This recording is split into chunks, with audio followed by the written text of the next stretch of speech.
charge and chair the meeting in his absence. And meanwhile, I give him the permission to butt in whenever you feel like it, Peter. Oh, thank you. I will try not to abuse that. Okay.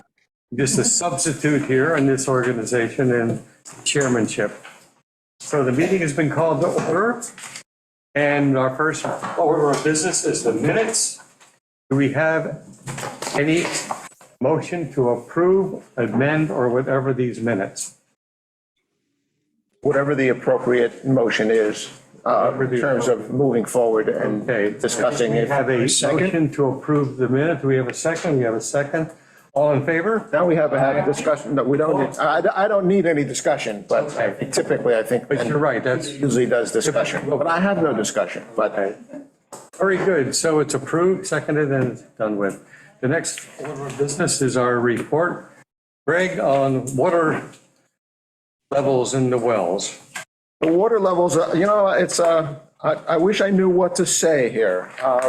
Because of a very early read that the USGS did in April, they did a reading in April, on April 12th, at which point we hadn't had much rain. And for the next 10 or so days, we continued not to have much rain. And then we had something on the order of maybe 3 or 4 inches of rain at the end of May or April. And Ken, you reported that so far in May, we've only had about a half an inch. And I looked, and you probably looked too, it's like over the next 10 or 12 days, there seems to be a forecast for showers, 40% chance of showers, 3 or 4 events. So with the April 12th numbers, we wind up in a situation where the wells are weak right now, the heights. Because of the different timings and things, it's been, I don't have a good handle on, how, but the situation right now, we've got water. If the recharge period has ended, we have trouble in August or so, and that we're going to drop down. And I'll go through the different sections now. The drought monitoring, we are still in the abnormally dry code from the National Drought Monitoring. It's the lowest of the warning levels, and it's basically a lot of the coast of Connecticut and Rhode Island. They had part of Connecticut or Massachusetts, I guess it was, were in a level 1 drought, but this month that got resolved, and they're back at abnormally dry as well.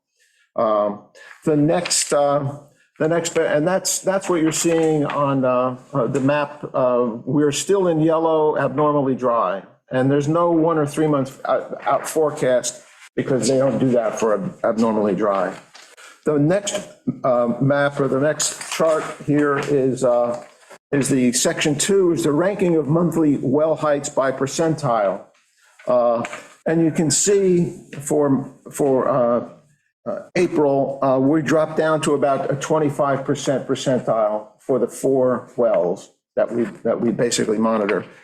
Those numbers, or that value being determined by the April 12th readings. And so the potential impact for the 3 to 4 feet, or 3 to 4 inches, I should say, that we had at the end of April is not reflected there. One of the reasons why it's like, it's, where do we go? We're certainly not in a happy place as far as the wells go. The next chart, which is section 3, now this is comparing the April 12th values with what we typically get in April. And you can see there's nobody, there's basically nobody above the median value. Everybody's low. The data logger that's operating now does show, with the shallower wells anyway, a bump up. That they by when that rain hit on, I think it was like the 25th, 27th of April, on May 1, some of the lower wells that are on that system increased, which you would expect. They didn't have that far to percolate through down to the water level. Again, and at this point, with these numbers, the big four are at 25% percentile. And in the previous month, they were at 41. So that's not a great thing. The next is the change, section 4. You can see typically you get about 75% of the wells are above the median. In this case, that's not the case. And I think I turned these. I have an error in that chart, actually. It's not gained, it's whether they were above or below the median, it should be. Again, when this was taken, April had been dry, and it would perhaps well look different. The last is the raw aquifer readings for the big four wells. Again, this was taken in the April 2. You can see it looks like it's starting to plateau. You can see the blue well, the Congdon well, went down a little bit. There's not a robust bounce in the other wells. And disturbing, if you look at the peak values of the recharge as it goes along. Right. In 19, it was healthy. It went down in 20. It's gone down in 21. It went down in 23 or 22. And 23 looks like if that plateaus the way we feel. Trends are down on the peaks. And as Ken pointed out, If you did a least squares through those high points, you'd have a downward sloping line. absolutely, absolutely. That's concerning. It is. Yeah, and that's the reality. So again, it's working with imperfect information, I think, because of it rained at the end of April. We took the numbers in the middle of April. At this point, there is not there's no update yet. Doesn't look good for me. As soon as that update happens, I typically don't send these out right away. I wait until we can have this meeting. As soon as that information comes out, I'll get it out to everybody, to the liaisons. Yeah, the important thing really is that we're in the beginning what's at the end of the replenishment period. In essence, basically the trees are blooming out, the flowers are coming out. So we have a transpiration, evapotranspiration that's occurring, the little rain, and the crowds will be coming in for the holidays. And so all these things add up together. It's not a particularly happy moment from our water at this stage of the game, so it could be a very delicate period this summer. May I ask a question? Nevertheless, it seems like, Greg, you've concluded that the design that we've set up leaves us in the guarded, which is really the most, the happiest setting of our warnings. I'm curious about that. It would seem to me that we might be going to a little further.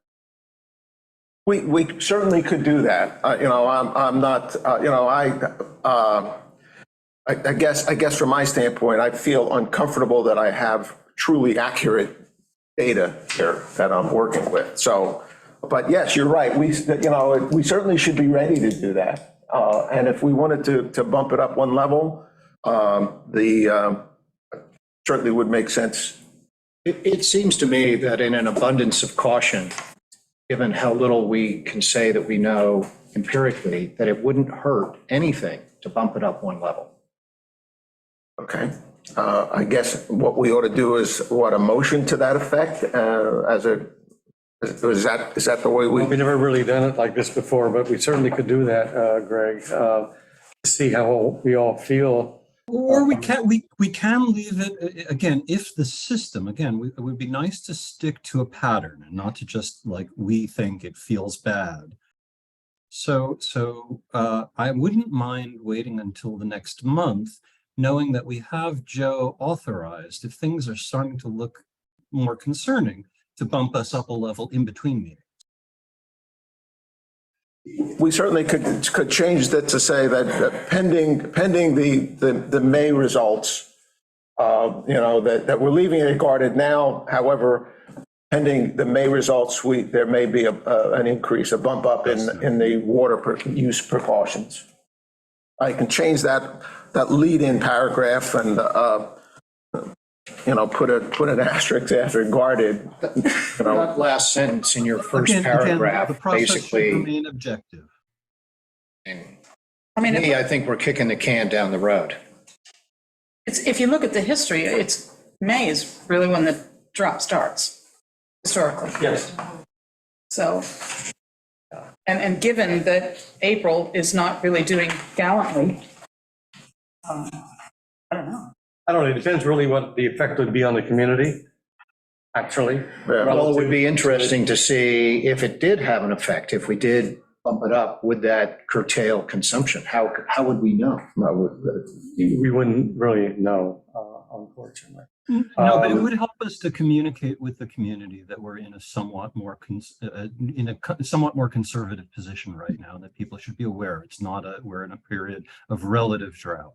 So again, even though I'm saying we can move in a deliberative way and plan to maybe ask Joe to reconsider an adjustment in the middle of the month, I'm not against bumping it up now. I think all of this is about communication, and what we're going to be doing in the next days and months is going to be a lot of communicating. So, we just want to be on solid ground when we make a shift like this. We'd have better solid data next month, at the next month's meeting. Again, today's the 15th. I mean, I'm going to presume that they're going to be taking those, getting the numbers and putting them in a week or 10 days. How much on wood now? How much is it? How much are we on with real-time data? We have two of the big four. We've got the Goat Hill and Manwaring. Congdon will not be, because of the way Congdon works, we can't use that, unfortunately. That can't get data log. And the fourth well is, I want to say, Manhasset. Manhasset. Yeah. And That's the plan. In other words, no more than that, right? they've had a lot of trouble. I don't know if they use different equipment from what they used the first time when we did these a few years ago. The ability to remove atmospheric air pressure seems to have gotten lost. Sometimes the systems are getting drowned, so that they've had trouble getting this system At that location. at various locations. Yes, I think. I mean, there's two units. There's Hay Beach is the other is available, and let's see, do I have it here? All of them really are important to kind of monitor from that. Yeah. So just to clarify, Greg, Manwaring and Congdon are the only one that are monitored in real time. Is that No, Goat Hill. Goat Hill? Goat Hill and Manwaring. not Congdon? Yeah, and Congdon won't be able to because it has something to do with the use of that system in the fire department, which I don't quite understand. But And another question, we asked this of the guests that we had a couple of months ago. And that is, do we have any idea, and I know it's going to vary, what the percolation time is? Like, we have no rainfall in April, therefore it takes, say, Hay Beach, it takes 3 months to So percolate. Lisa, the real-time monitors are precisely for that reason. The real-time monitors are what will give us that percolation rate once they're in and working. And the shallower wells are certainly faster, and you almost see the bump, very, very quickly. Now, whether or not it's because the well is there, I couldn't say, but it seems very quick to my mind, to my eye. Silver Beach is very responsive. Right, I would imagine, because the lens is so shallow. Okay, I'm still not Well, my feeling would be clear on that, the but delay would be, and we have much firmer grounds upon which to call the town board to recommend a bump. in my personal opinion, but, okay. I've said my piece. And your piece was to, My piece was that we should kick it up a You notch pick it up today. now. I hear Doug's suggestion. I think that's a worthwhile message to spread now. My apprehension about changing the official status is that based on our own criteria, we're not in a drought yet. We're just starting the season off at a bad place. So it would be my position that we hold off on changing the status till we meet the criteria which we set. But I think it's important that the messaging via the minutes and perhaps even a comment to the papers this week is this finding that we're starting off with less gas in the tank than we usually do. And that's a bad. And if it continues this way, then next month we will have an issue. More than likely, if the trends and so Julie, forth. we have less gas in the tank. Yeah, and again, depending on how it works out, we may in 10 days have a situation where we are, over the line in terms of the town code. That's exactly right. Triggers it. yeah. At which point, I think then Doug's, so what I will do also, I will change this summary conclusion and say, the WAC discussed whether or not it would be appropriate to bump it up. We feel at this point that we should get, the May numbers. But, we are highly concerned that we are heading towards problems by the end of summer. Yeah, I mean, to Doug's point, the data really says it all. We're starting at a place that we typically are halfway through the summer at.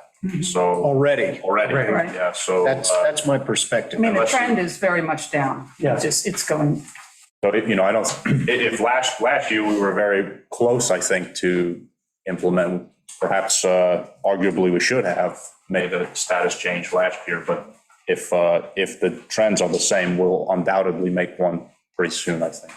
No, I mean, I think it's 25. I think the line was 20, if memory serves, in terms Yeah. of ranking. And if, we could well wind up below that. I mean, the Goat Hill well was actually 18. The others had kind of pulled the average up. And we should consider modifying those limits. I don't want to say they were arbitrary, but we set those limits. So if we think that perhaps the 20 really should be 25, like where we are today, then we have the power, I think, to change that and perhaps a responsibility to do that. Yeah.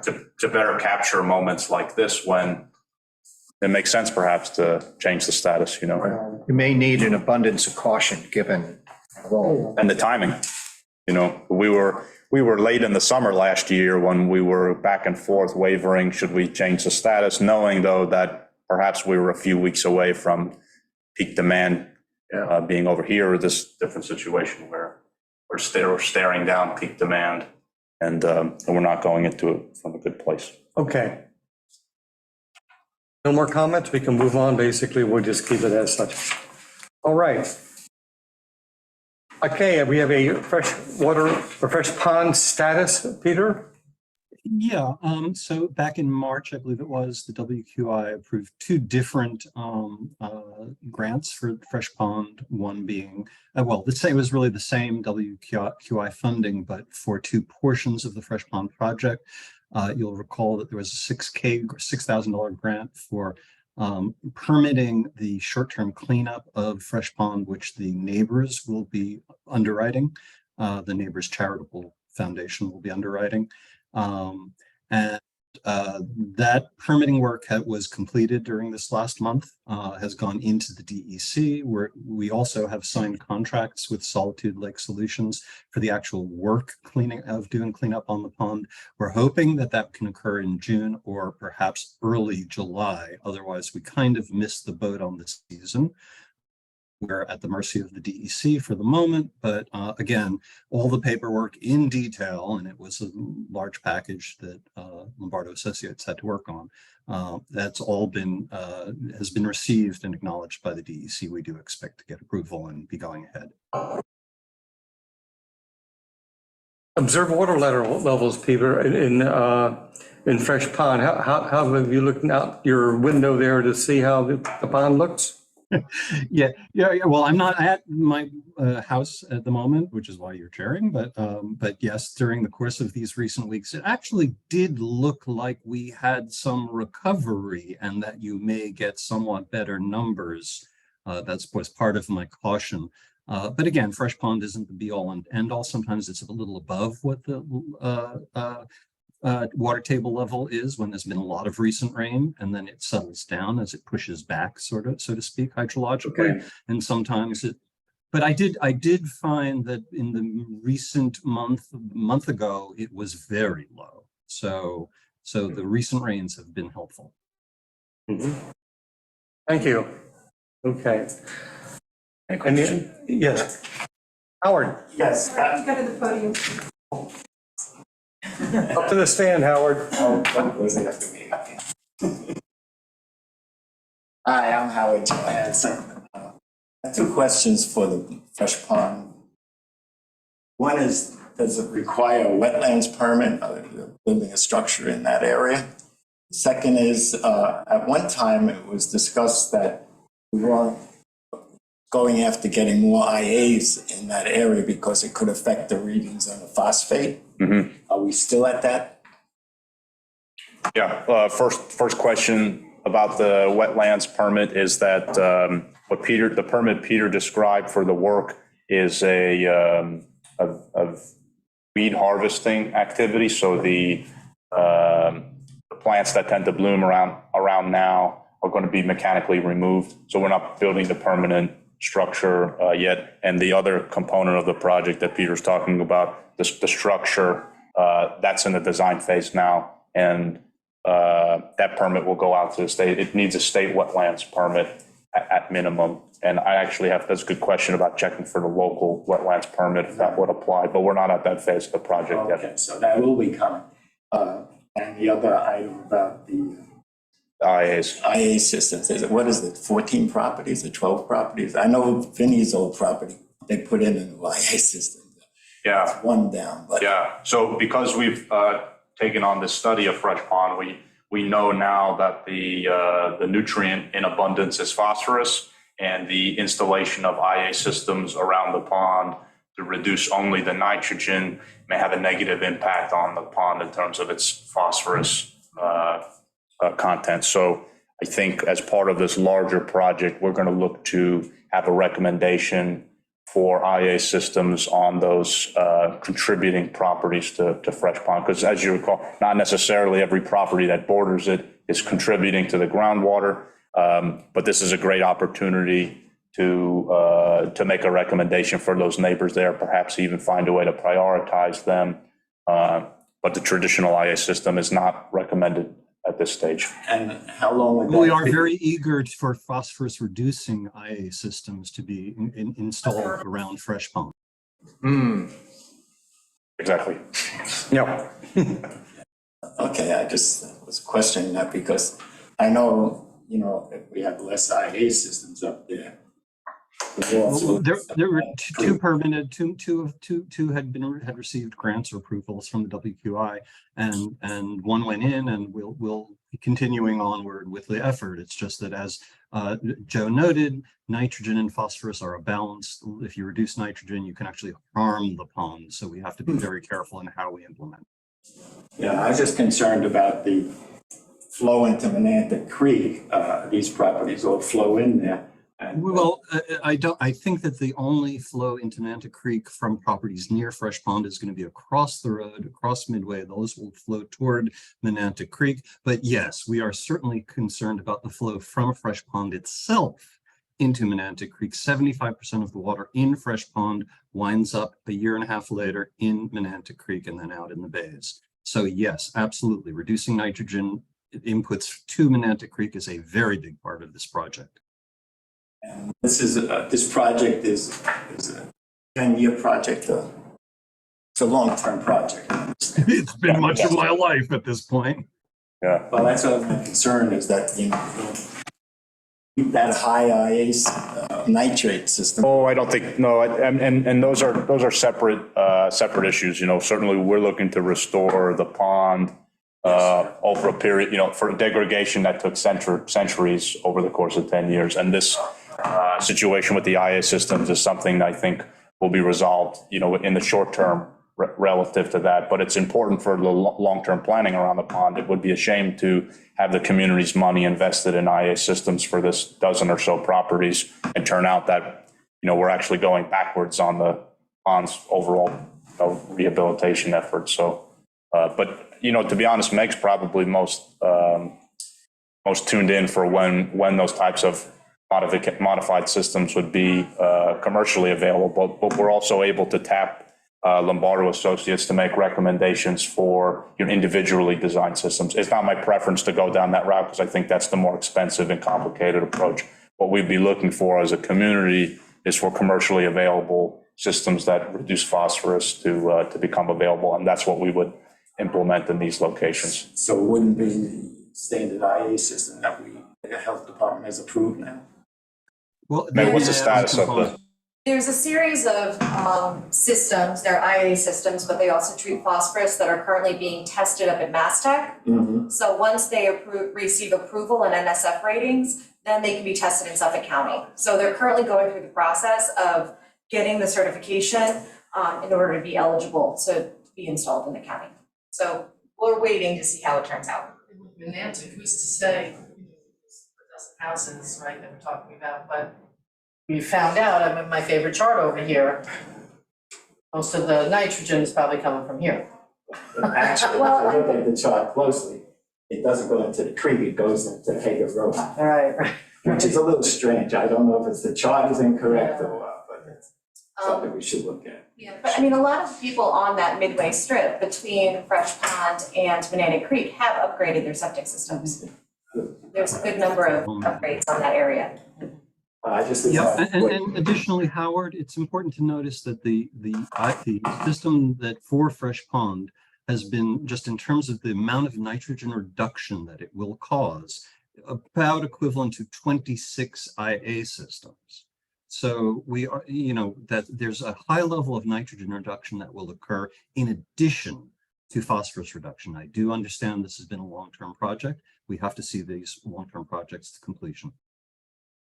Thank you. That was good discussion, Howard. Thank you. Any other questions on that? Okay. Okay, we can move along now to topic number 5. Okay, Yes, that's me. this is you. Okay. Since we met with you I was on Zoom actually, Monday, April 17th, we've been in a lot of conversations with a lot of different people trying to move this forward. On Wednesday, the 26th, we had a Zoom meeting with our USGS science advisor and worked further to fine tune how the data collection would be done, the protocol, the timing, and the whole process. And we've sort of come up with data sheets now and the equipment list and everything that we think we need to know at least to get started. I'm sure there'll be fine tuning as we go along. On May 4th, I presented our objectives and the projects and the protocols to the WQI committee after being recommended that I should go there. Their questions and comments indicated that we really needed to formally organize our group, see what financial support our group can contribute to the effort, and submit a written request to be considered for funding. Since then, we've had some additional conversations with Joe and others about what our options are to organize and what our next organizational steps to move on are. And following those discussions, we realized that we need to become a formal organization to get funding and to partner with the town. So we either need to form a Menantic Creek Association and partner with the town, or request a town citizen committee be formed to focus on Menantic Creek. Sort of an ad hoc committee with Joe and members of the town and It's a separate. our group is a separate committee. That we realize town funding process will take time and likely not get anything going with that this season. So with the financial support of members of our group, as informal as it is, many have offered financial support as well as their own efforts. We are funding one initial monitoring station at a cost of $2,901.70. We have private donations to get it up and running as soon as possible. And we are requesting that the town consider establishing a town citizen committee to focus on Menantic Creek. And to that end, we're on the town board work session for the 23rd at 1 o'clock to discuss that. Where are you going to put the monitor? Initially, I believe we're going to put it at the dock in front of my family's house, which is kind of midway in the creek. Our plan is to initially have one at the head of the creek, one mid-creek, and one near the entrance to the creek at 3 dock locations. But there's going to be a little bit of a learning curve. And I think having it out front of our house will allow us to check it regularly, see how our deployment methods are working, see how quickly it's fouling, because it's going to, and really, spend some time learning the equipment, seeing how good our data is before we go full blown like this. So it seems to me a really good way to jump in, get some data under our belts, see what we're getting, see where we're making our mistakes, and learn what we're doing. Sort of on a pilot scale. Yeah, 2000. Exactly, Good. exactly. And this way, with it right there, I can get my son to check it. If I'm not there, we got people. So that's the plan. So we'd love to have your support for the town meeting to form this ad hoc committee. And we will be there. And also the Menantic Creek Keepies are meeting on the creek Sunday, May 28th at 4 p.m. on the lawn at 16B South Midway Road to meet, greet, update ourselves, talk about the creek. So please join us. Yeah, What's I that will date be again, there. Linda? Sunday, May 28th. It's Memorial Day weekend at 4 in the afternoon. 16B South Midway Road. What are you presenting to town board? I'm going to work with Joe on that a little bit, but we're going to explain what our project is, which we have data sheets and equipment lists and protocol, and explain how we'd like to get this going and who we now have involved in it. And I guess we also need guidance as to how such a committee gets formed, because this is all new to me. One thing that's interesting is that one of the things that the Fresh Pond group did, with Peter, mainly was for grants, Yes, was to form this yes. a nonprofit in essence. And Right, although The that committee really did doesn't come help you with that one, but it's certainly. that may be what we do after this, but this would at least give us something to start to know, what are we dealing with? And what opportunities do we have to make things better? Or at least to stop them from getting worse. And it certainly is a long-term It's a very long. commitment, and it Yes. would be something probably Right, also. right. And we would also like to get some data in before the dredging that they're going to do at the mouth of the creek, just to see how much of a difference does that make? We should get more flow. The dredging's not coming in very far. Do you have an idea now as to what the depths are at the mouth of the creek there? Does anybody have a depth finder on their? I have one on the boat and I can check it once I get it back in the water, but I'm saying 3 or 4 feet. Run up through there and take readings Yeah, it's very shallow. to give a base understanding of just the depth of the width of Yep. the dredging they're going to do. Well, the dredging they're going to do is only up to the island boatyard. They're not coming into our creek at all. Yeah. No. One potential funding source you might consider is the Peconic Estuary Partnership. They have a program of making grants. They have a very prescribed application process and a very progressive series of criteria upon which they award their grants. So learning that system, that might be, it's not for everyone, but it might be. It's worth. Do you have a contact there, Doug? Well, we used it for our East Brander tidal wetland project in Silver Beach. Okay. And we were not successful, even though we were told that our project fit their criteria perfectly. Okay. We didn't score well on diversity. Interesting. Okay, well, we'll look into that, and anything else anyone has to suggest, please. Well, that's a great start. I mean, you're really moving the ball Trying. very, very well, I think. And so look forward to getting some good results.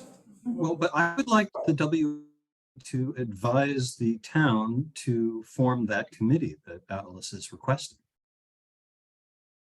Is that what you're requesting of us? Requesting your support, yes.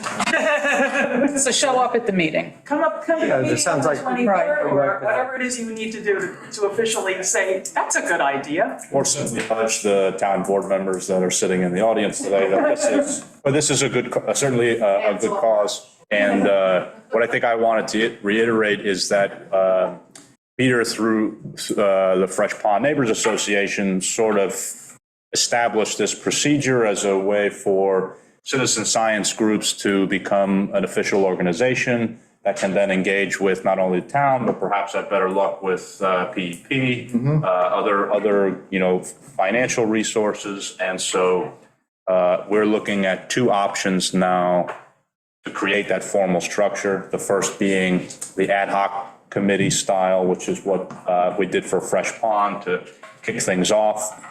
They then subsequently formed the Fresh Pond Neighbors Association, so it was sort of a segue from a group into a quasi-government committee to then their nonprofit. And then the other option was what exactly? Oh, that they go straight to their having a nonprofit. But I think for the sake of expediency, We'd like to follow the Fresh Pond example, because that seems like it could get us on the ground and running with this sooner rather than It's a later. great example of really, I think, community science, and this is a good strategy, I think, Joe, to move forward with at the town standpoint, because there are several pockets around the island that probably could help focus. definitely. Some might say, I'm worried that then every group will, want to come to the town. And I would say potentially that's a good thing. Yeah. So I would like to promote this type of the sequencing of citizen science coming to the town for assistance, and this is a way for us to dole out that help for them to get going, to do a good thing. In all these cases, the ultimate goal is improving a town asset, be it Fresh Pond or Menantic Creek. This is town property, so if there are folks in the community that want to allocate, time and resources of their own, then I think this is exactly the type of work that not only this committee, but my office and the town board should be. Yeah, it's a It squeaky. legitimizes volunteerism is what it Yes, does. it does, and it's. And it makes it a really functional It's a squeaky wheel, body. basically, of getting people that are really concerned about their neighborhood to. There's also a minor point that I think should just be put in here, which is that the advisor to the Menantic Creek group is Caitlin Cunningham from the USGS, and she is a key participant on the USGS side in the South Ferry Monitoring Station. And she's actually an excellent person for this particular role. Right. They've got a good advisor. Right. And she's Yes. been very helpful. She's helped us figure out what equipment we need, how we need to work with it, and she's there for us to ask questions and advise us as we go forward. So So any estuary issue is a great advisor, basically, for that kind of analysis and work. It really can't be understated that this group so far, I think, hits all of the key components for membership. They've got active citizens from the community willing to contribute. They've got a strong technical advisor lined up with the USGS already. And then we have sort of I don't want to say a protocol, but a procedure within town for how we handle this with Fresh Pond. So, I would serve as the immediate liaison to their group, and we can follow that path. So, right out of the gate, I think they're coming out strong with, a motivated team and a well-balanced team to execute on their goals. This would be a good message to take to the Shelter Island Association somewhere along the way, in my mind. I agree. I want to confer with do you, that, Joe, because yeah. we have a document that we could provide to you that was presented to the PEP for a small project having to do with a tidal wetland. Right. One of our assets. Yeah. And it needs to be Well, West Neck Creek, I mean, there's. remediated. Yeah. Well, it seems like you've made great progress in the last month and a half. trying. My family's getting tired of hearing about it. Well, thank you. And they're spending their own money already. Yeah, Skin in the game, as good as it comes, that does help. That does Thank you help. very much. Thank you. That was a great report. Okay, advancing water supply systems proposal. Okay, we have a letter that was written, a draft. Which I I suggest think that we is- focus on Meg's version of the draft. I'm I sorry, don't know what Peter, yours what was that? Well, Meg did a third draft, and I think Meg's version is probably taking us the furthest forward. So I don't know if you have that version in front of you or not. Yeah, Yes, the smaller print, sorry. Track changes? Yeah, the little guy. it's the 5/15/23 draft at the top. Right. This one. Instead of 514, yep. Oh, this one. Small. Oh, it's this one? Small one. The small one, I'm sorry. It looks like 8.5 or 11 by me.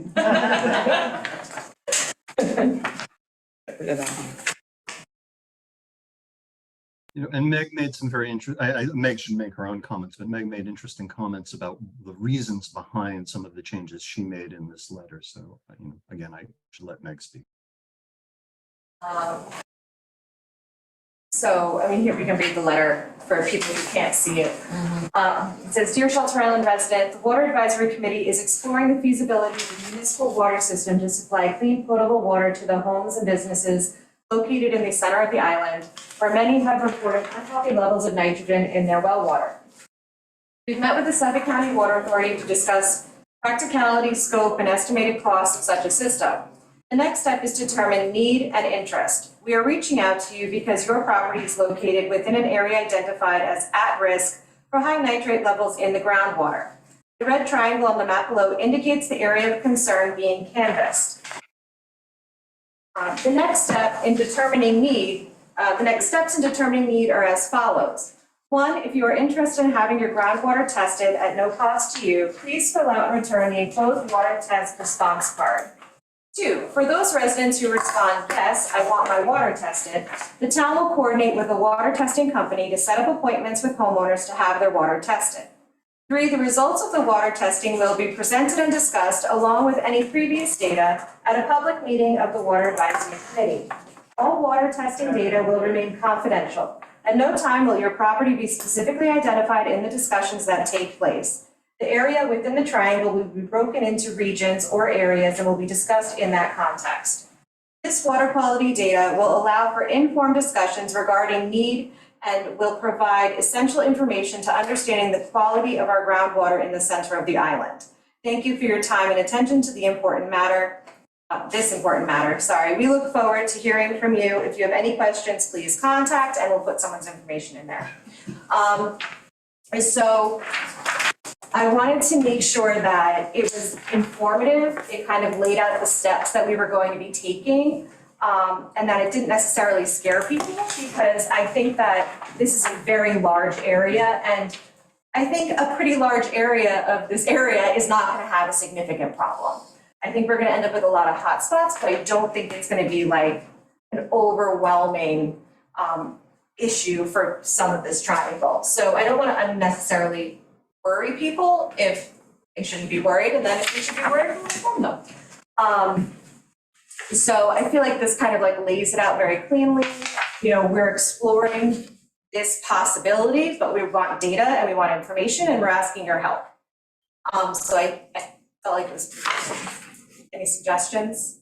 I think this is excellent myself personally in looking at it. And then strategy wise, I also think it's very good. I assume you passed this by Kyla. Yes. And so basically his issues about our reliability are covered in that regard, which was the important aspect of us going about it ourselves. The idea here, finally, if this works, we will get some data points. Right.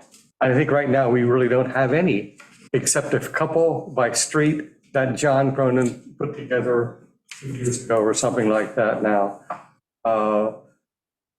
Joe, what do you think about a strategy like this to collect information on this area of the island? I think it's fantastic. I would like to add to this at some point, the opportunity for the resident to indicate their desire or interest in connecting to a system regardless of their test result. Right. Because I think that's a very valid data point also. you don't have to have a bad test result to also be interested in public water, and vice versa. You may have a poor test and say, I still don't care. I'd rather, I have anecdotally talked to some residents up in the center of town, and two of them have said that they would go on public water if it was available. And they don't really have results of their well testing, because I was trying to encourage them to get the results. So I thought that's pretty helpful. Well, I figured that's a question we can put on the response card. Yeah. Like, yes, I want my water tested, yes or no, would I be interested in, we can have a series Yeah. of those kind of questions, just being knowledge on what the interest is and what people perceive their need to be too. That's perfect. Yeah, I agree. Imply that it will be the Suffolk County Water Authority actually doing the testing? No, I don't think so. It's an independent company. It's not Suffolk County Water Authority that will be doing it. And would it be an all element No, assessment, or we're just looking for certain the things? subset.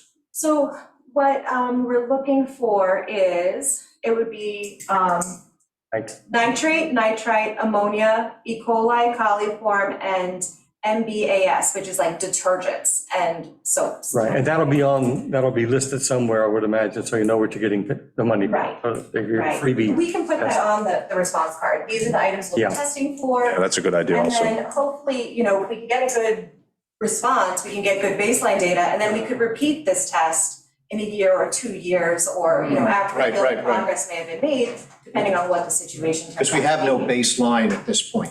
Right, Not real good data. That's really what you want, what we're trying to establish as a baseline. correct. We're just starting from ground zero. Is the town appropriating money for this, just to take care of that no cost to you clause? So we're sorting that out. There's a couple things we're looking at. We're looking to see if it would qualify for WQI money. Greg brought that up the other day. So we have to look into the legislation and see if it would qualify. If not, we have to see if there's other funds available to us for it. Do we have an estimate as to what this test might cost and the mailing and so forth? Do we have an idea on that yet? I have an estimate on the test itself. To have someone come out, run the test, the whole thing, it would be about $90 a test. It's pretty good. So, Great price, yeah. It's a really good price, yeah. good price. And this would be done, we would hopefully batch these into areas, a street or something, to try to minimize, or, Right. So what we do is, we'd help with scheduling. So the company would be like, hey, we'll come out these 4 days or these 5 days, and we'd have residents sign up for time slots. That way they could come and just do all in a row. because it's going to be indoor, outdoor sometimes. Exactly, Right. and there's a holding time. So you have to make sure you don't want to exceed the holding time, so you don't want it to take too long. So we'll try to help coordinate and organize when people are home to have someone come in and test their water. So that will be like a whole other step, depending on how much interest we get. Yeah, I could see 100 Yeah, easily, yeah. which would be a great number Coordinating to that have, would I be- mean. You had mentioned that, I got a card, a bulk mailing from Mermaid, which is now got another Right. name to it. Was that because you had spoken to them, asking them, Nope. or that was just independent, they That was just decided to do it? Yeah, that was $100. So what I question is, I wonder, and maybe I could call Greg and find out, is what kind of response to that bulk mailing they got from Shelter Island? Just to see if Yeah, if there was enough interest. Was that a broader test, by the way? Or was it it just? was. Yeah. Yeah, It was. and it was a good price for that It amount was of data. excellent, yeah. Yeah. Question? Andrew has his hand up. Oh, Question. Do we want to say in the letter that we don't know what the costs are yet of providing public water? Just to say in the letter that, we're looking at that and we don't have that work done yet. Because if we're going to ask whether you would be interested in signing up for town water, someone's going to say, how much is that going to cost? We don't know that yet. I don't think. So we- should we just say in the letter that work is being done and hasn't been, we haven't finished that work? Andrew, let's start with that work should still be being done. And I think that it's important for us. We've talked about having Joe Picorni in. I believe that the board is interested in having Joe Picorni present how we can put together this system, the costs for the town, the costs for homeowners to hook up. And he's, I believe, available. So in the weeks to come. So I would like to see this committee specifically requesting that we ask Joe Picorni to present that information, to package that up in the next weeks to the town board at a work session. Okay, I think the I agree. We Yeah, I did think that. the question is the timing of asking about water supply. And I think we just agreed, or Meg had proposed that we would do that in a follow-up rather than putting it in this letter. Is that correct? Yeah, that's our. I agree. that's our thought. Okay, That should occur later. Right. And the question of, would you hook up, all due respect, Joe, then we think that that should occur later. When we have we hope a large turnout for a public meeting. These are the results.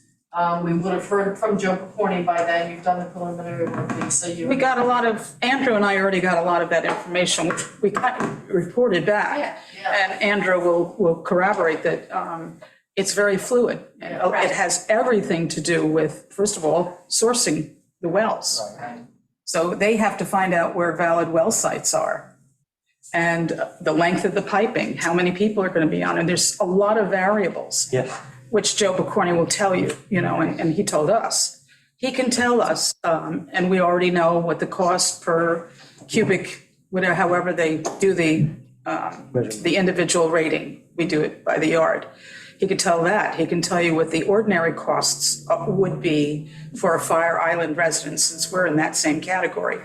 But he can't necessarily give a definitive cost with regards to what infrastructure until some of this information is known. Standards, right. So you Okay. standards, how many people may, I'm Exactly. you can't really determine that. Big project. Andrew's got, Yeah, I'm fine with that because we are going to wait until we get the test results back, or we're going to wait till future time to ask that question.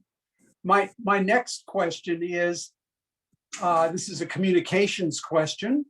Does it make sense for this committee or someone to issue a press release saying that this letter is going out and to get our message out about what we're trying to accomplish so that there isn't a whole lot of kind of unorganized chatter and response of different messages when people start to get the letter?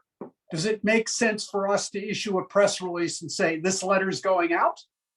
And then when people get it, at least our messages are out there first. And they know what it is, exactly what it's. Yeah, I agree, Andrew. Yeah. We might as well portray this the way we want to portray it, rather than having it interpreted by others. Yeah, I think a press release is good, but I'd also like to make sure that we have the money side of it locked down before we put out a press release and release the letter. You know what I mean? I want to make sure we have all our ducks in a row before we do a mass mailing. And we also still need to do the response form. What questions do we want to make sure we ask them? If you are interested in having your water tested, then, what are the other steps that we want to do? My only So- thought would, so- my only thought on that would be the press release is the whole island, and we're focusing on the center. Right. And to open it up to the whole island, Yeah. you're going to end up having a lot of different comments, let me tell you. that's going to happen. I hear you.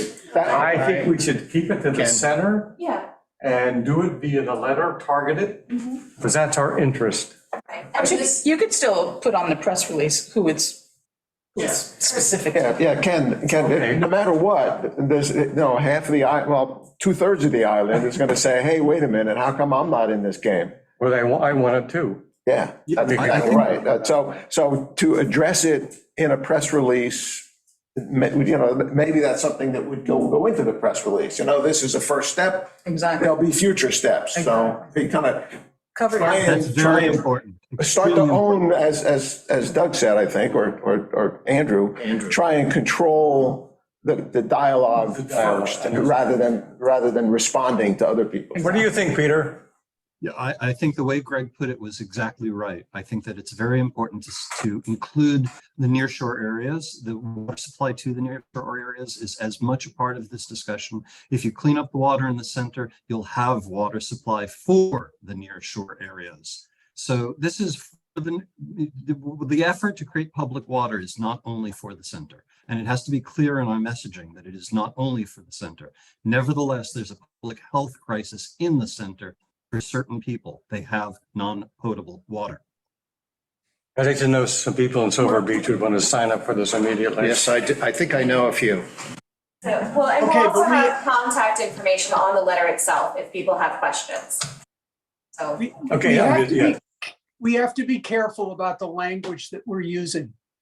As I understand it, we are identifying this area bounded by the triangle because we have reason to believe there are water quality issues in that triangle. And that those need to be, we believe that those need to be addressed first. Hence, the letter being issued at this time to those people. And then a sentence that says something like other areas of the island will be addressed in the future as, you know, as needs are identified and they arise. I'd rather stay away from words like crisis because we really don't know that we're dealing with that. We have reason to believe there are water quality issues in the center, and that's what's motivating the letter. So I certainly agree on a sober tone and not using the word crisis. I use it here because truly it is a crisis if we have people drinking sewage water and having. Well, nitrates are a health issue. The other parts of the island, this could be an inconvenience with lots of iron or something else, or saltwater intrusion, you can have. or saltwater intrusion, that's You're right. sending a letter to 500 people. I think in that letter to include that we will address other areas as necessary doesn't make sense. Right? We want to address your area, and then a responsive government would respond to other areas as they come up. I mean, I just think, but I don't think it makes sense to put that statement in this letter. Not in this letter, but in our public messaging, any press release, any discussion, it should be included that this is not only for the center public water. There are many places on the near shore where people are going to lose potable water due to saltwater intrusion, and we are aware of that and also focused on that as well. This has got to be one hand washes the other. We clean up our water in the center so that we have water that can be used for public water where it is needed. And right now we're starting here. That's just the start. I guess one thing that really jumps out at me is this potential segregation we're setting up between whether you have whether you have a poor water quality and the need for public water connectivity. And I don't necessarily see that as beneficial. I think we're really trying to gauge, let me back that up one step. If we embark on this testing protocol, it really doesn't, no matter how the results come back, it doesn't make anything conclusive. We may see peppered hot spots or a blank spot, and that might be for the hot spot might be because of a very local problem. This particular property doesn't have septic well separation but it may not be indicative of a widespread neighborhood problem. And on the flip side, you may have blank spots here simply because nobody sent in the test. So I think I'm concerned overall that we're perhaps missing the mark with so much emphasis on the connection between a bad water test and the need for public water connectivity. And I think it's really important that we don't consider this test effort to be the decision maker in whether to advance that effort, because there are so many combinations here where a party might not or might want to connect to public water.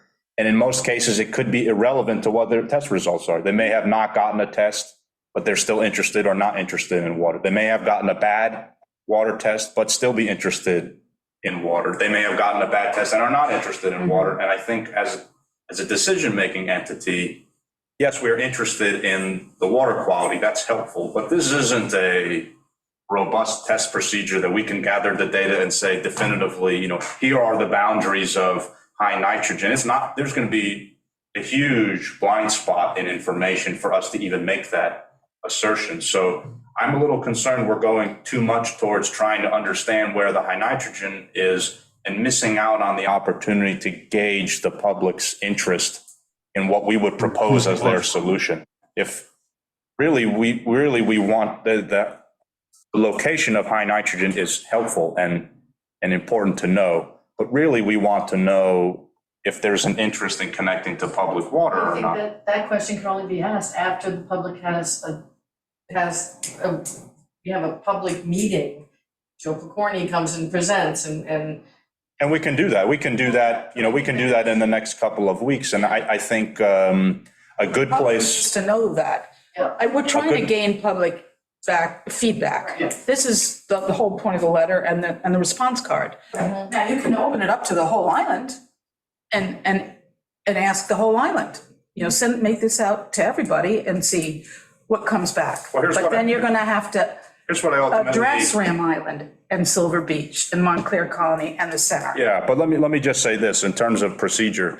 If the town expends a lot of money for this testing effort, regardless of whether it comes from WQI or some other budget, and you then go and explore the cost of a public water system with Suffolk Water, and I think you're going to see a lot of people's decisions on whether they want to connect. They're going to change more likely on what the cost is and the practicality is of connecting than what their water test actually revealed. And so I'm actually a big proponent here of hashing out what that cost is and what the practicality is of serving some of these neighborhoods so that you can ask the person the real question. If this was going to cost you X amount of money or roughly X amount of money, would you want to do this? Because I think that's really the question that you need answered to go forward with one of these projects. That doesn't mean that the water testing is not the most important, but I think we have to do a better job at not letting the test dictate what we assume the response is going to be from the public. Because I could see a high nitrogen test come back, and when somebody fills out that questionnaire, they say, I'm interested in public water. Oh, I'm even more interested now. I got a high nitrogen test. Oh, it's $7,000. I'm not interested anymore. And then where did we get ourselves really? In trouble. Did we understand perhaps where some of the high nitrogen issues are, but we still haven't solved the public health issue? Or is this really a budgeting exercise where we are trying to understand what are the public, what are they willing to pay, and how do we then get to that point? Is it that we are going to embark on this and we're going to pay everybody, we're going to offer a subsidy for RO systems at their homes, or we're going to seek grant funding for larger infrastructure projects? I see the bigger hiccup is engaging interest, and it's not really about understanding what they're. Well, if I recall, and you can correct me, when this conversation started, and I think Andrew can also correct me, it was because we felt that the government had a obligation to citizens to allow citizens to drink healthy water. It was health issue. And so that was the impetus, I think, behind this was, okay, there's people out there who are drinking water. They don't know what's in their water. Right. So how can we move forward encouraging people to test their water? And that was the And that's a great resource. And I don't want to by any means undermine that effort, because that's really important. We have always heard of reports of, very high nitrogen in areas, and perhaps those folks don't know. And this is a resource for them to do that. But I'm looking at this as, we're in this letter, we're talking about Suffolk County Water Authority in the context of a municipal water system. So we're kind of suggesting that this is really perhaps Shadowing something that is not a foregone conclusion. if that is not, if the intention is to ultimately get to there, then leave that language in. But if we are still considering other options like, subsidizing more testing for folks, or perhaps filtration on an individual level, like has been done all the time, then I think you've got to adjust some of that language to meet those expectations. Here, we're making the connection. We're talking to Suffolk County Water Authority about a municipal water system. Here's a test. It's kind of, I don't know, almost transparent to me that you're saying, if you got a bad test, here's what solution, we would. So if we eliminate that, sentence. Yeah, we probably need to. That break just that take it connection. out Yeah. and then the concluding paragraphs It should be sort all of about health. allow for, this is why we're doing it. Or the other, or say, we're thinking about soliciting funding for a municipal water system. Are you interested? And then not leave it up to the ambiguity of a test. I mean, sort of, go one way or the other. You see, it's stage one, stage two, and which is first, is up for, water test. Are you interested? What is the goal? Stages. What is the goal? Is it simply the public health concern that we want to give people a resource to test their water?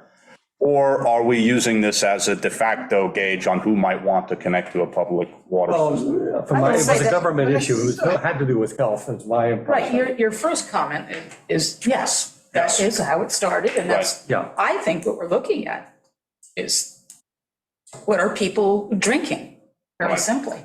It's a health issue. You have a chicken and an egg scenario, and Yes. the egg has 2 yolks. So, I mean, Good that's what we're analogy. looking at, you know? Wow, that's a great metaphor. I know. But Because we Maggie's do saying have, that we need time she needs time to get the costs evaluated. The letter's not ready to go out just yet. And at the same time, we are saying that Joe Picorni is willing to go further than what he's done with Lisa and with Andrew, take that as a first step, and now begin to have that discussion with its hypotheticals with the board. And I think that we, as the WAC, want to again advise the board to bring Joe in at the earliest possible time, so that we can go ahead and communicate with the community about the possibility of having public water that they could hook up to, that this is a real thing being evaluated by the town board. Yeah, and Peter, I would suggest that those happen concurrently, that we further, develop this effort, and Joe Picorni could potentially come to break down that option for the town within the next week or two, so that both of these issues can be, we're not going to mail this out in the next No, because she's got to wait for 10 days, right?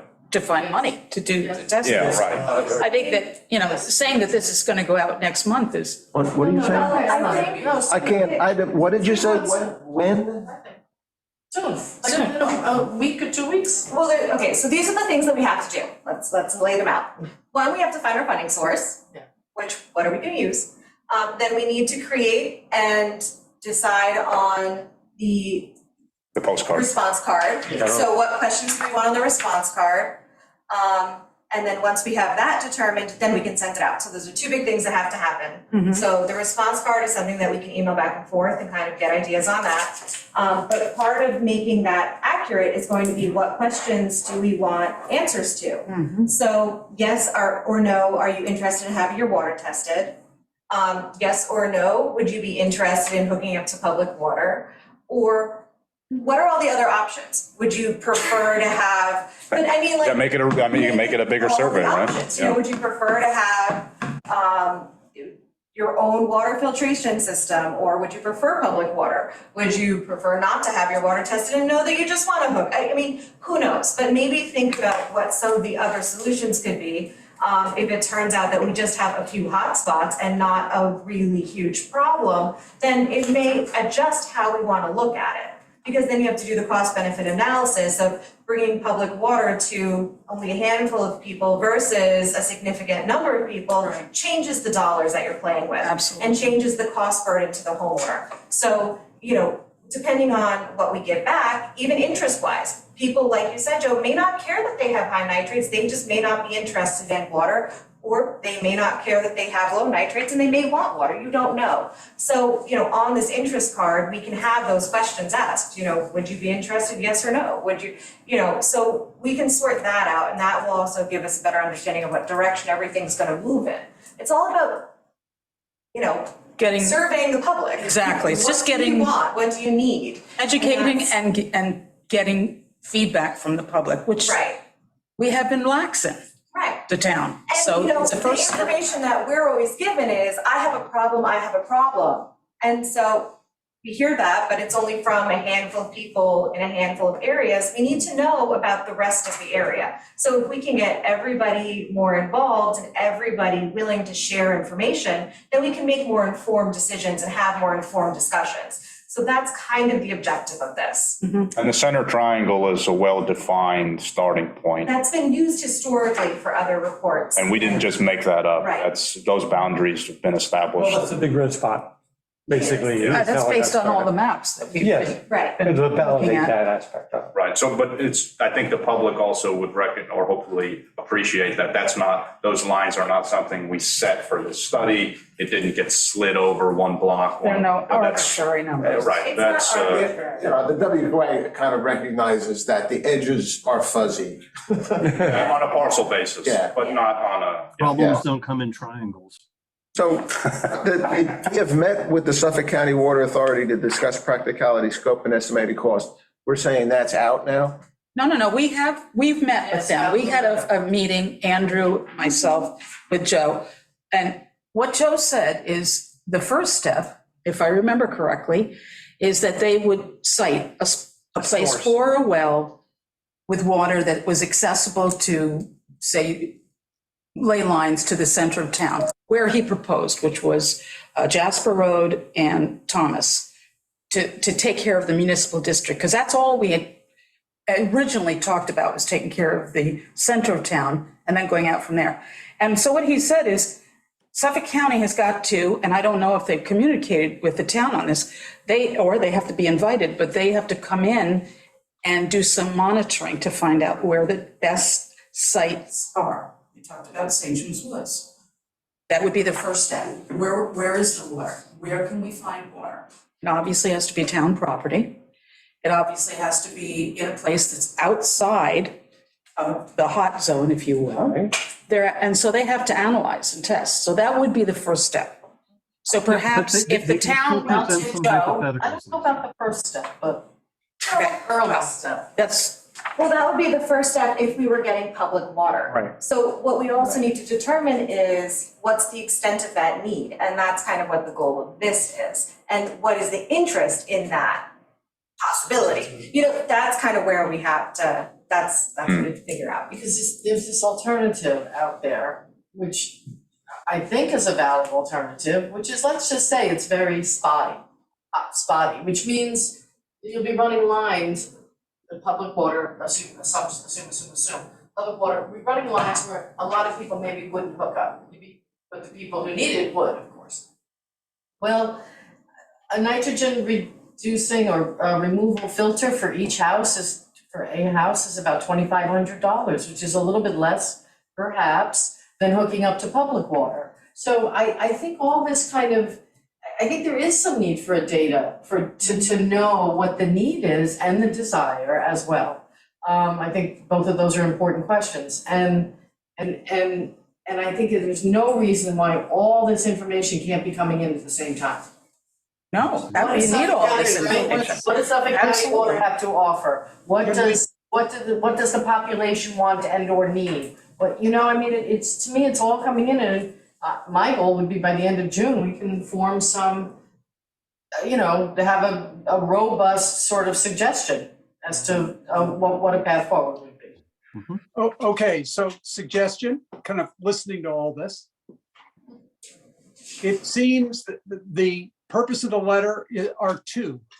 One, to collect whatever information we can get around the location and extent of the water quality issues. And the second is to assess the interest in public water.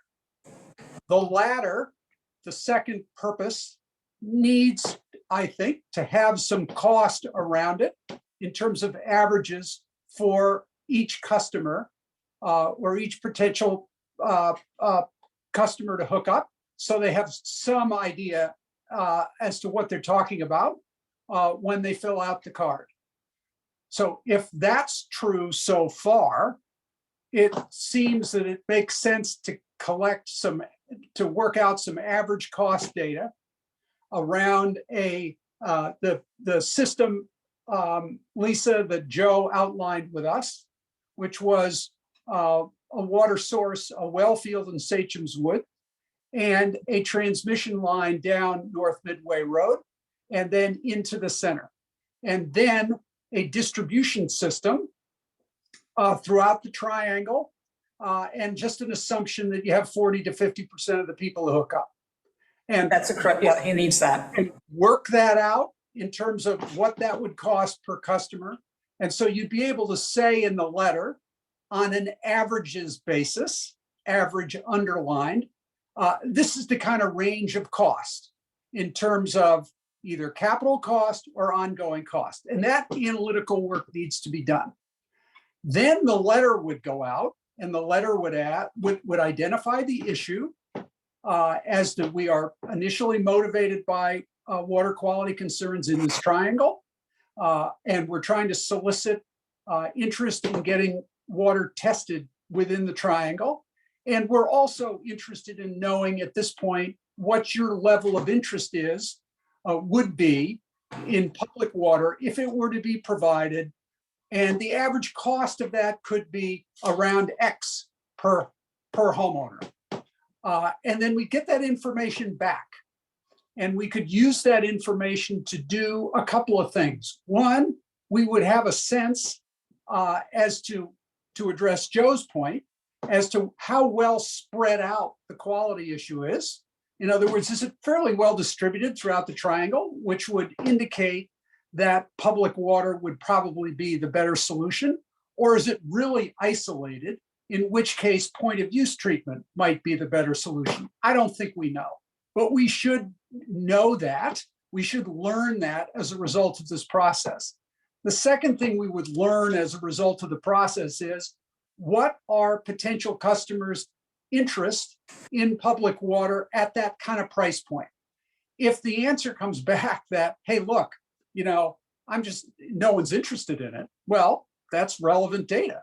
If the answer that comes back is, oh, I am interested in that because it's, I don't know, just making numbers up, $4,000 or $5,000 per household, it's going to get financed through the bill, and that's going to enhance my property value. That seems like a pretty good thing to do. Then that would be interesting data. We don't know that. So if that makes sense, I think the next step is to get the cost information, to revise the letter accordingly, to put together a communications plan that accompanies all this so that we don't surprise people with the letter. And then the letter might go out in, I'm guessing, 6 to 8 weeks from now. Does that make sense? Surprising anyone with this letter. Surprising anyone with this letter. So then I will arrange for Joe Picorni to come and meet with the town board. I mean, I put that out as a way to kind of summarize all our discussions. No. Is everybody, do people agree with that summary? I personally agree very much with your summary, Andrew. I think it's excellent. The only issue within your summary, and I it's a think minor we point, have a very different take on what this is. Yeah. I want a simple letter to go out about testing. We don't want to confuse the issue right now. We don't have enough Yeah. information for people. Joe Picorni coming, that's great. And then there's a meeting when we have results back from people and testing and desires, and we have information from Joe, and we have we built a public awareness that this is a topic being considered and you should come and join the conversation. And I think that should take place in the next 6 weeks. Yeah, I agree. It's that whole timeline. I think we should be done, Bringing the public water option in at this point, I think it's too much for people to consider. I agree. Right. Just keep it real simple. I think getting baseline data is the most important, thing to relay to people at the moment. Because that will help us define our options and our needs. We can have a plan. Yeah, but we can have Guys, multiple plans.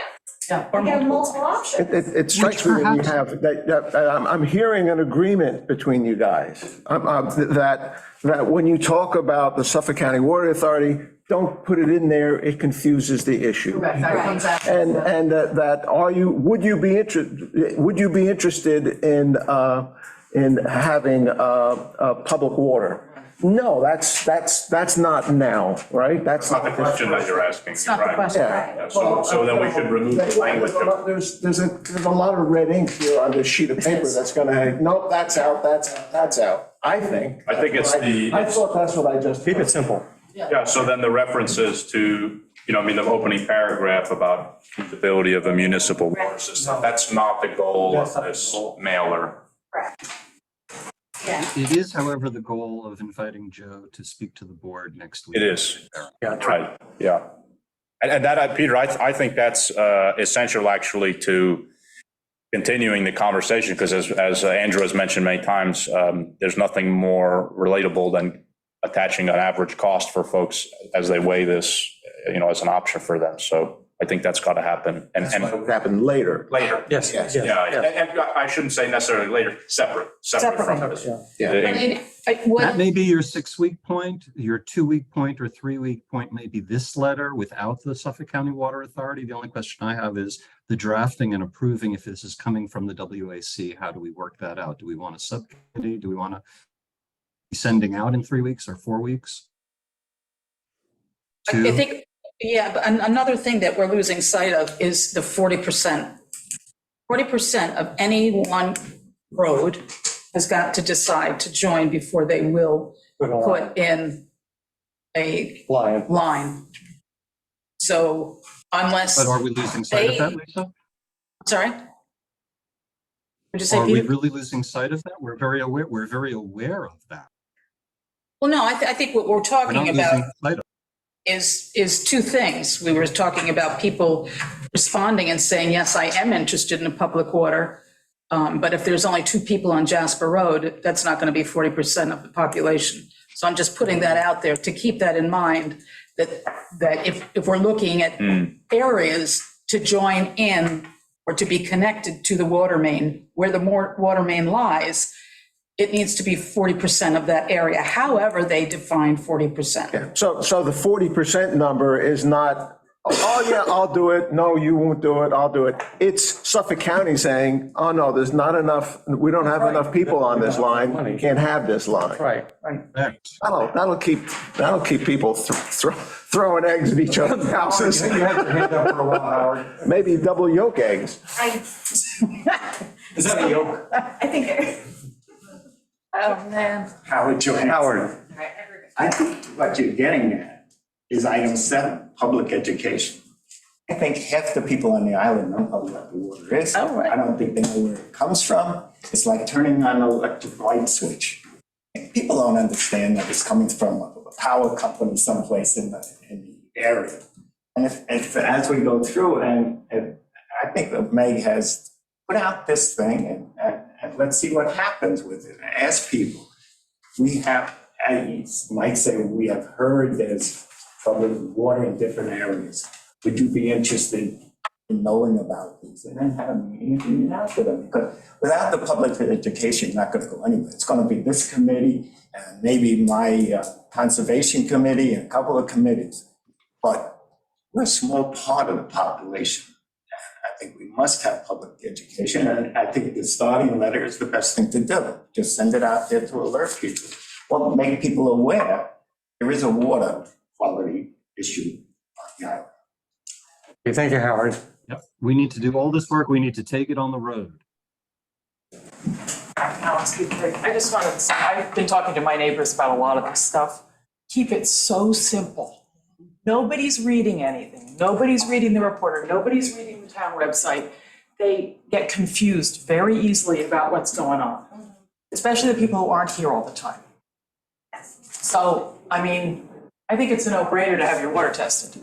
I mean, I had the county do it last year, and it's $100, and you get the full battery of tests. It takes months to get the results, but But you get it. you get it, and you realize there's stuff happening that's not just nitrates.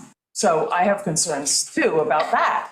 I mean, you know, so anyway, but just, I can't say it enough, just keep it simple. Yeah. Because Right. even just discussing like what you see on that drawing and what's happening at Manatee Creek, people are like, what? You know, I didn't know that, or whatever, and it's, Well, yeah, I agree about keeping it simple keep it really simple. as much as we That's can. all. Sorry. This conversation started with us trying to find out a little bit more about what's going on in the triangle area. Yeah, and I'm in that triangle there, so I want to know. And so basically, Suggested. that's what we have here. Okay. So, redo this. The Water Advisory Committee is working on collecting baseline groundwater quality data in the center of the island where many have reported unhealthy levels of nitrogen in their groundwater or in their well water. The next step is to determine water quality and need. We are reaching out to you because your property is located within this area. So keep it very simple. That works. That gets it right down to the essence of what we're Yeah. trying to accomplish in my And then mind. the rest of the letter as written. Exactly, but maybe even on number one, say, instead of if you're interested in having your water tested at no cost, what I would do instead, I think, is say, please fill out and return the enclosed water test response card, because that might have more questions. So it could be a yes, no, do you want your water tested? And then, maybe what are some other questions that we have? Are there concerns you have? Yeah, Maybe but have come up that way. open-ended questions, something like that. I do think, though, that making it clear that there would be no cost needs to be I would make it clear in here, but explicit. as far as the card goes, I want to get as many of them back as possible. Yes. So I think if we can make it very simple to fill out, but then have an open comment section, that usually gets a decent response. But then make it clear that the water testing would be at no cost. So Now, also make, question, I mean, we've been sitting on this committee, we've been looking at all of the information. Is there, we have substantial evidence that the center is high nitrates. So it's not like we don't know that. So based on that information or where it's coming from, I don't know, maybe it might be good to reference that. Say, according to the whatever, this area is very high in nitrates, exceeding the MCL of whatever it is, which I don't know at this time. I don't know if that would be helpful to sort of use an outside source as the verification for why we're focusing on the center. I don't think so. I mean, because the center triangle, when you look at it, is huge. It's not just School Street, it's not just 114. It extends from, just so people who are out there know, it extends from Daniel Lord Road to Fresh Pond, all the way up to like mini golf. So it's that entire section. It's the higher density area of town is really what it is. Which makes sense. Yeah. But Lisa is absolutely correct that there's going to be a need to focus in on that very tiny sliver, really right around the center of town, where we can get 40% of people to look at their water and say, this is poison, to drink that. So we do have to focus on that. That doesn't mean this letter is about focusing on a much tinier area. But initially, those mains will reach certain streets. That's it. Greg? I'm going to change the topic a little bit in that it will remain confidential. Okay. So I understand that there's a concern. People will say, oh, you know what my water is like, whatever it may be. How does that happen? I mean, if I give this to Doug and it's got a list of people's names and here's the numbers, isn't that a public record that can be FOIA'd? I mean, how does it? Stay confidential. Who is in the confidential window and who is on the outside? And how do you build that barrier? Is that feasible even? Good point. Those are going to come in with an. Stephen Kiley would. Of all the people here, I know that you have received FOIA information from Suffolk County. So yes, you're the expert. Congratulations. Yes. So I'm not the expert on the limits of foiling by any means, but Greg, you bring out a really good point. When we get this test data, the purpose is to plot it so that we can see where it is and then develop policy around where the problems or not problems are, particularly if you're thinking about gauging interest or plotting bad water tests. The whole point is so that you can have a discussion about. There's got to be a way We to did- create a wall around this information so that it is But we held talked to confidential. the town lawyer, Kylie. yeah. And, And he was initially very concerned about that. So he must have some idea of how to build that wall. All right, and are we inside or out of the wall? we'd be outside. Yeah. We're outside. We're outside. So For aggregate. how does Maybe Pete this would be information inside, but help you us gotta then? keep it- If we don't, if we'll say, okay, there's somebody, I would who say, does that? How does that happen? I would say Joe is your wall. So the data would be between the homeowner and someone. I'm the secret keeper. Someone has to put the data into a format that everyone can look at, and that would be, I would think, you. In the sense that, you know, if we break the triangle into areas, then you'd have information for the areas. It wouldn't necessarily be, you know, this one property has this rate, but maybe this area in general averages this. The triangle. So, You know, You could break it into you break the triangle zones. into zones or areas, and then you have a general number for the different areas. Strip the street number off. so the, Right. Yeah, You so- take the- You take the identifying information off. And Okay. it could be by road, it could be by, figure it out. and Joe would provide something that says in square F17, for example, we had 5 people gave numbers and they were bump, bump, bump. Well, it was Or by, you could take the Is property that- lines yeah, off. well, John, you know, John, we did by Yeah. street it's before. By street though wasn't so good. I tried. It was by street for your purposes in reviewing it with no street number is fine, is so long as I am actually documenting the. Yeah, there's some, we have some relatively long streets here. No, but I mean, if, You know, when as an example, I present to you a table of the data and I remove the street number. Agreed. For your purposes. I would think a grid would be what we would want. Right. You know, a grid, you know, A, B, C, D. Sounds like there's some options for this, we Yeah. don't have to decide on it. All right, but even then, that information, what gave you that information wouldn't be FOIA? Couldn't be FOIA? So, I mean. That's a good question for basing Stephen. it off of That's a what we question have- that I so- think whoever's gonna talk to Kylie about it, you guys should figure that out. So, I mean, I'm looking at the county and the way the county does it.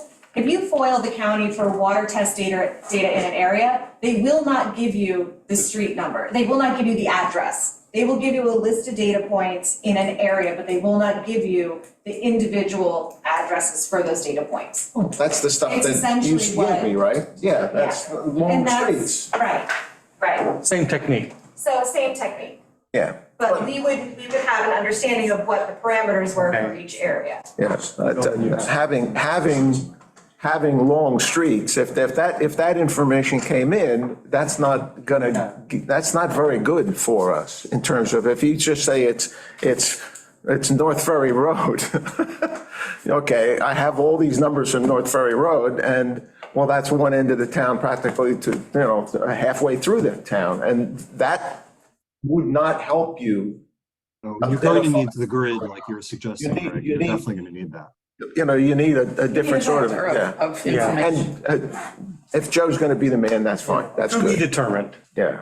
Okay. So, One, you know, one more element in here, which is that I don't think we've taken up until now. What we found is that 70% of the waste flow from the center is going into toward Monantic Creek, and 30% of it is going north towards Sachem's Woods.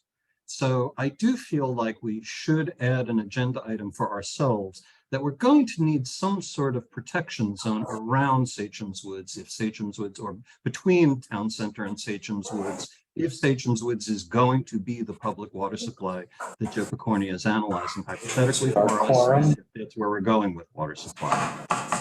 So we do need to look at that water protection zone between Town Center and Sachem's Woods. I think we're okay. one other question then, if I may, the need for speed here seems extraordinary. Why, that, you know, like, what's driving Don't you that? find if you don't put a little bit of spin, a little bit of pressure, but just a little bit of urgency, that these things, like, where are we on irrigation? Where are we on, I mean, pick any topic, Pesticides. pesticides, we lose our thread. Now, I don't know, I don't have much time left here, I Yeah. kind of would like to get a few things done, and I think this is kind of basic. So yeah, no, it's not a need for speed, and I kind of I don't want it to be referred to that, I just want to, in business, timelines are kind of common. You know, it's a timeline, doesn't mean, you know, you're gonna live or die by it, but at least you have it. Yeah. So I would like to say, who's free on Wednesday afternoon to finish up this letter? I mean, not to be that drastic, but I am just saying that I can see where this committee especially has so many important topics before you. If we have a timeline, maybe we can start just clicking through them a little bit. You gotta keep the momentum going. Yeah. Because it's too easy to fall. It is. Okay, You're I right. agree. I'm in Hawaii on Wednesday, but I will in 2 weeks be ready to be writing that letter with you, BJ. So let's just keep this going in email. Let's keep it going via communications. Well, I'm totally in agreement. Anytime. Pedal to the metal If I because depart, we're do I going into the summer lose your season quorum? now. This is the time to communicate. Depart, do you lose your quorum? I don't know. Exactly. So This this has been Sorry, I gotta run. This Okay. has been a useful discussion because what we have decided is that this letter is about assessing the extent of the water Yes. quality issue. This letter is not about assessing interest in public water. Those two things are separate. And while we refine the draft of the letter, we in parallel are doing the work with Joe Picorni to do the costing, so that once we get the letter responses back, we can figure out how those things come together. But at this Yeah. point, we're not putting them together. No, I agree. And that's great. That's good. you helped us clarify that. Well, okay. I don't Thank you, mind. Andrew. Okay, you think we have enough discussion, I think, on this as to where we want to go? Meg? Yeah, I just typed up the revision, I'll email it out to them. Okay, And I'm available this Wednesday if you want me to come in and just sit for an hour or so, I can do that. Thank you. When is Wednesday? 2 days. okay, shall we move on then to the next topic, or should we need to summarize something here on this? No, I think Okay, we have our marching orders. okay, good. Wait a All minute, right. one more point on that. We do need to confirm how we're keeping the quality testing information confidential. That's it, yes. I'll write to Stephen right now Okay, got it. and Thanks. then report back. Yeah, once we get the data back, we have, it's all of that. And Joe, I think, can help us a lot with that part of it. Confidential. I think Stephen's the first call at this point, yeah. Yeah, we'll work it through.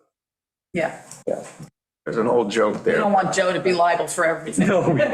Are you I sure? need a lock on my office. No, there's an old joke there, but I can't remember the details of it, but, you know. Sue Yoker? Go for it, Joe. Oh, dear. Okay. Moving on to the next topic that we have here Bless is you. 7. Any more comments on that, on public education engagement opportunities for 2023? Peter, do you have anything on this one?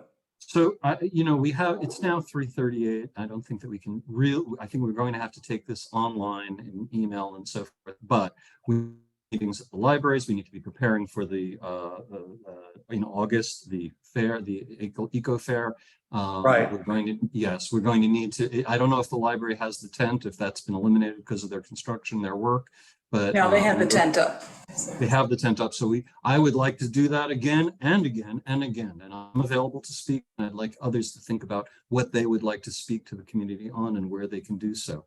Are you talking about continuing the series we started last summer, Joe? Absolutely. Peter? I think we Okay. must do that. I think we should do that. I think the public, we owe it to the public to do that. It's the Right. opportunity for the town, for the public to own us, to make us their WAC and not, just the boards. It's where the community's WAC. We also, I will be joining Alice and Linda and their group on the 28th and offering the WAC support and whatever information I have that can help them, and support from the Fresh Ponds folks as well. And we need to go ahead and think about further opportunities to reach out to homeowners groups. I will be meeting with the Shelter Island Homeowners Association, Shelter Lands Homeowners Association, and I have the question into them about bringing in I'm sorry, help me pronounce her name from Cornell. Samsonier. Yes. Samsonier. And I also have more information from someone who works at Peconic Land Trust, who gave me more information about speakers and what they're doing, which I just got it the other night. I will share with everybody here that could be part, and this could be part of the ongoing conversation in the library as well, but this could be shared with associations Because there's a lot of good stuff happening around us that we want to The get Shelter happen Island here. Association is meeting, the Shelter Island Association is meeting this afternoon, and I will be attending. Doug may also be attending. If you forward anything to me about that, that would be great, Lisa. Will make a pitch at the Shelter Island Association to the individual, not to the association itself, which is a bit riven, but to the individual associations within that association, that we have speakers available that we are interested in coming and talking to their homeowners association or community group. Okay, yeah, we will, That could be done, we Peter. want to really encourage that. Shelter Island Association again, Peter, would be something to go through that one. Well, that's what I'm saying is today at the Shelter Island Association, I will be pitching that we are interested in your community group. So I'm speaking not so much to the association itself, which tends to be argumentative these days, but to the individual associations within the Shelter Island Association. We have one I'm asking representative them here. yeah, so that we want to speak with them. Right, so we need to have information to give to the associations in a consolidated form. Like, these are the speakers, but these are what they would be willing to speak about. The cheat sheet. So that when we ask the question, we have something to tell them that they can then go back to their constituents and say, Contact. this is what this person will be presenting. Do we want to put it on our agenda? So I will endeavor to do that. Terrific. Anything else under this topic of education engagement? Yes, Yes. at the risk of revisiting the prior topic. How do we feel about issuing a very simple press release explaining why we're sending out the letter? So that we are controlling with the goal of trying to control the message. I mean, rewritten. The letter's pretty simple and self-explanatory with the rewrite that takes out anything to do with public water. It's really for baseline data. So read through what was rewritten and see if you think it still needs some kind of, That's release. press release. I think it's pretty clear. I'd like to keep it narrow myself. It would be to keep it to the triangle and basically go after that data Yeah. and not expand it into anything else beyond that. It gets very complicated. Once you get into like even home testing, we don't even know if you have a nitrate removal system, if you have to put a cistern in to have like we did at the Presbyterian Church, in order to collect the high nitrate effluent that comes out of your RO system, which would be putting high nitrates back in again. So it'd be a round trip with that kind of a methodology. So that wouldn't be improving the center in the long run. It would just basically be drinking your own stuff over and over again and making it more concentrated. So anyhow, there's a lot of unknowns in that. I'm fine with Meg's answer. He's good with it. He's copacetic. Okay. Moving on, old business. We have a lot of old business. Thank you for reminding us. Irrigation, though, is. We have many things that are old business that we should move on. Is there anything that pops up in any of your minds that we need to really act on to bring Lisa, out of did we get the? the poster up? Was the poster? Yes, you saw my email to Brian and his response. Yep. So I haven't done a trip to the dump this week, but I plan on it.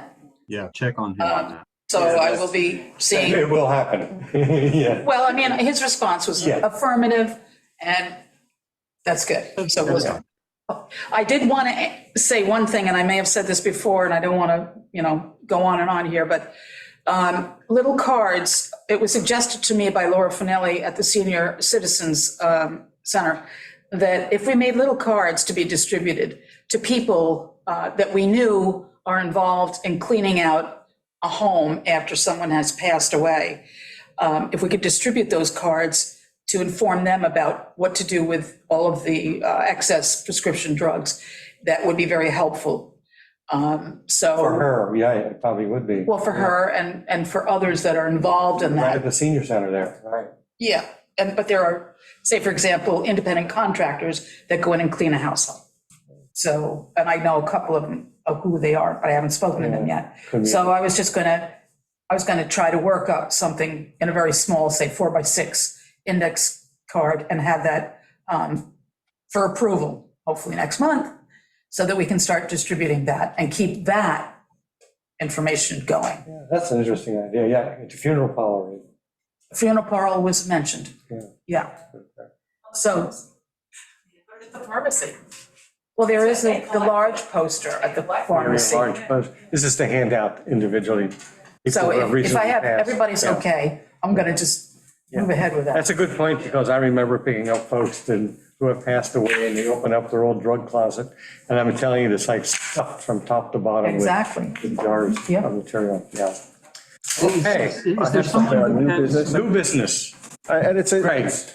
Go ahead, Greg. BJ, you sent a note about, so somebody on Big Ram Island, irrigation system and all. That's a building inspector topic, right? I mean, is Well, we that, talked about, we, in my time here, in the last 14 months, this committee has discussed revisiting irrigation. Remember, we were in the sunset, the grandfathering, that never happened. Maybe we should revisit that the grandfathering should be phased out. The idea that we are buying water from neighbors that are taxed almost as much as we are. I don't mean in a monetary sense, I mean in a water availability sense.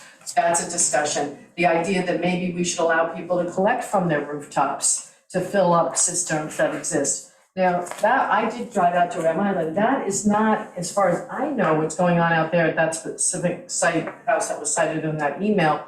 That's not an irrigation system. That's somebody ran hose around newly planted trees. That's, I think, allowed. No, we've never banned that, right? I think you could do a short-term drip system. Yeah. Until they're Plantings. established, and then that's. But there are grandfathered irrigation systems on the Ram Islands. Right, and there was questioning as to whether or not this person was actually grandfathered. But what I'm saying is the town board would really love a little study from the committee and a little report to say, this is what, you think we should do about irrigation. current regulations, in other words, Yeah. regulation number, such and such, our recommendation would be Right. something This is to what look we've done in into other as a good project, places. which we should discuss. And at with the- irrigation.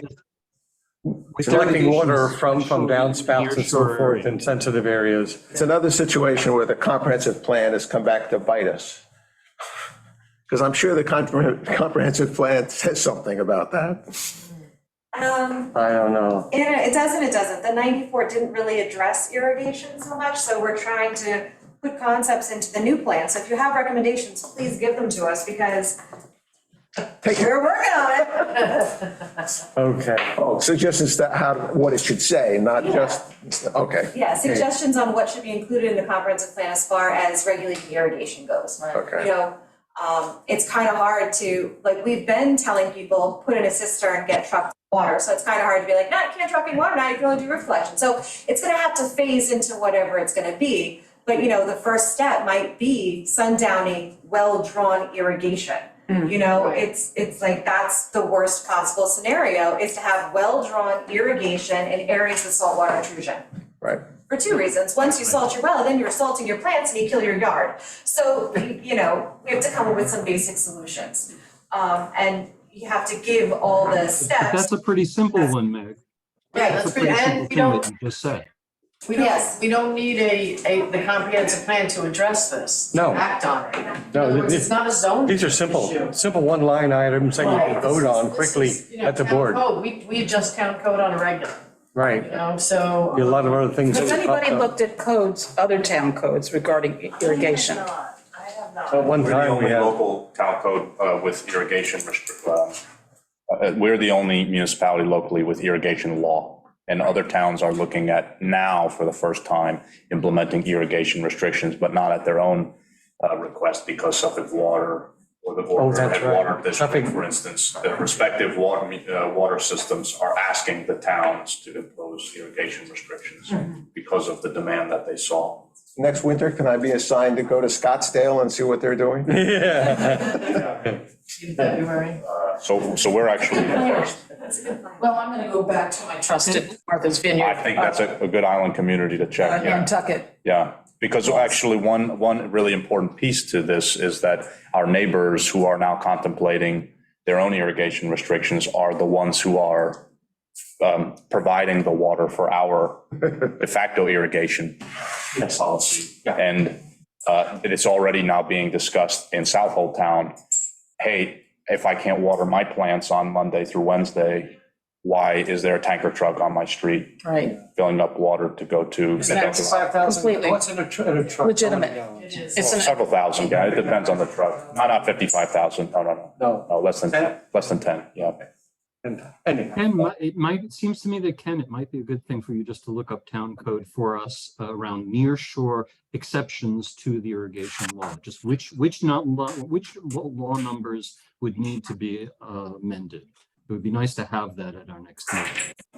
I did pose the question to Robert Santa Maria about irrigation. It wasn't part of the public discussion, or it might have been. In any case, again, one of the issues is enforcement. They only have so many enforcement agents, but to go around and try to enforce irrigation is onerous. So, it has to be something that, again, the homeowner has to be educated to understand that if they're using irrigation, they're going to drink salt water in a drought year. It has to be the responsibility of everybody on the island. Can't be just the town trying to enforce it, because it just won't work that way. The old thing about water meters comes back again, and every time you put a pool in, you should have to put a water meter in. Well, that's why West Neck Water District was very successful with irrigation, because we pay extravagantly for our water, and we are continuing to do so. But it wouldn't be anything I would suggest that other communities undergo. We've had more pools put in the Silver Beach area this year than I can imagine. And more clear cutting as a result of it also. The two go together, clear cutting and then pools. Yeah. Okay, everybody. Yeah, just 1 second. What Lisa just said, though, is what's very important to understand is that when you change a regulation, you are also educating the community. When you say that in the nearshore area, aquifer-based irrigation is no longer permitted, is now sunsetted, you provide the basis for educating the community. Even you don't enforce it, you say, just like a seatbelt laws. Once you put the seatbelt law in place, people start to get used to doing it. And you might want to ask if anybody in the Zoom audience has a question. I'm sorry? Ask if somebody in the Zoom audience. I'm sorry, thank you. With our Zoom folks, does anyone have any comments or suggestions? Or just to say anything? Okay, if not, do I have a motion to adjourn? Call it a day. Okay, a second and over. Thank you very much, everybody. It was a good meeting.